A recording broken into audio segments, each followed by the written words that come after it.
In front of me is Xiaomi 13T Pro, and today I would like to show you how you can connect it to printer. First of all, go into Devices Settings and scroll down just a bit to access connection and sharing. Then click on Printing and Default Print Service. Now wait! Your device is now searching for a printer.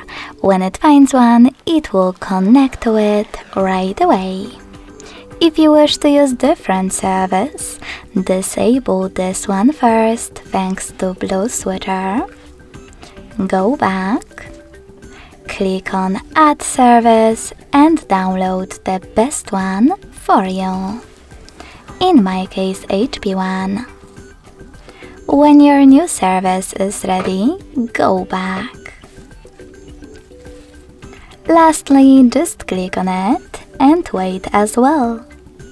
Thanks so much for watching. If you enjoyed this video, don't forget to leave a like, comment and subscribe. Bye!